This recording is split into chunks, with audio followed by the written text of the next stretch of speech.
The Internet in the year 2009. We send emails, make calls over the Internet, and discuss topics we take an interest in. Even our banking is going virtual. But what we take for granted today was only a vague idea 50 years ago. In order to understand how we got this far, let's go back to 1957, when everything began. Before 1957, computers only worked on one task at a time. This is called batch processing. Of course, this was quite ineffective. With computers getting bigger and bigger, they had to be stored in special cooled rooms. But then the developers couldn't work directly on the computers anymore. Specialists had to be called in to connect them. Programming at that time meant a lot of manual work, and the indirect connection to the computers led to a lot of bugs, wasting time and fraying the developers' nerves. The year 1957 marked a big change. A remote connection had to be installed so that the developers could work directly on the computers. At the same time, the idea of time sharing came up. This is the first concept in computer technology to share the processing power of one computer with multiple users.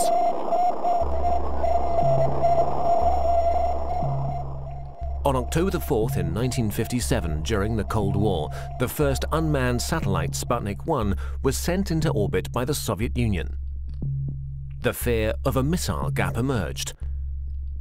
In order to secure America's lead in technology, the US founded the Defense Advanced Research Project Agency in February 1958. At that time, knowledge was only transferred by people.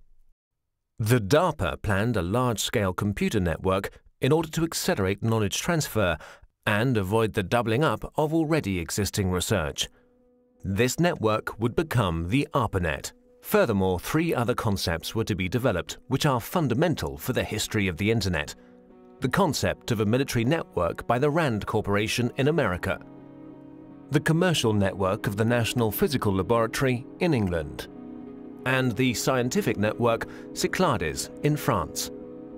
The scientific, military, and commercial approaches of these concepts are the foundations for our modern Internet. Let's begin with the ARPANET, the most familiar of these networks. Its development began in 1966. Universities were generally quite cautious about sharing their computers. Therefore, small computers were put in front of the mainframe. This computer, the interface message processor, took over control of the network activities, while the mainframe was only in charge of the initialization of programs and data files. At the same time, the IMP also served as interface for the mainframe. Since only the IMPs were interconnected in a network, this was also called IMP subnet. For the first connections between the computers, the Network Working Group developed the Network Control Protocol. Later on, the NCP was replaced by the more efficient Transmission Control Protocol. The specific feature of the TCP is the verification of the file transfer. Let's take a short detour to England. Since the NPL network was designed on a commercial basis, a lot of users and file transfer were expected. In order to avoid congestion of the lines, the sent files were divided into smaller packets, which were put together again at the receiver. Packet switching was born.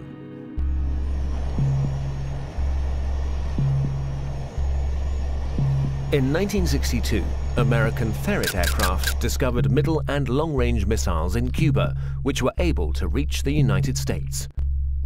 This stoked fear of an atomic conflict. At that time, information systems had a centralized network architecture.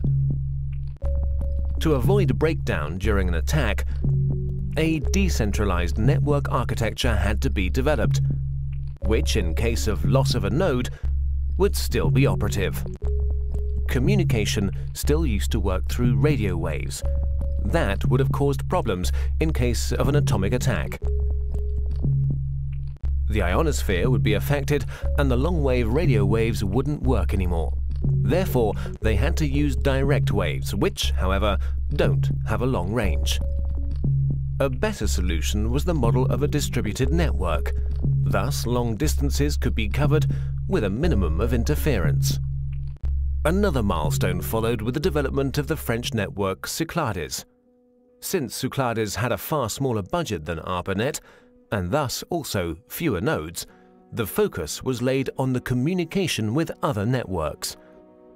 In this way, the term Internet was born. Moreover, Cyclades' concept went further than ARPA's and the MPL's. During communication between sender and receiver, the computers were not to intervene anymore, but simply serve as a transfer node. Cyclades' protocol went through all machines using a physical layer that was implemented into the hardware, providing a direct connection with the receiver, an end-to-end structure.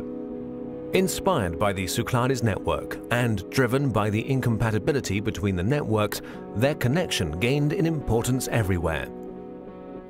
The phone companies developed the X.25 protocol, which enabled communication through their servers, in exchange for a monthly basic charge, of course. DARPA's transmission control protocol was to connect the computers through gateways.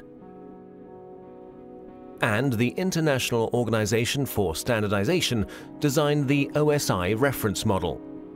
The innovation of OSI was the attempt to standardize the network from its ends and the channel's division into separate layers.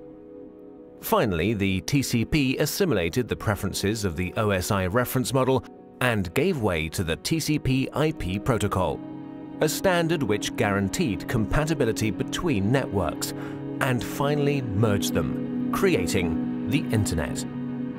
By February 28, 1990, the ARPANET hardware was removed, but the Internet was up and running.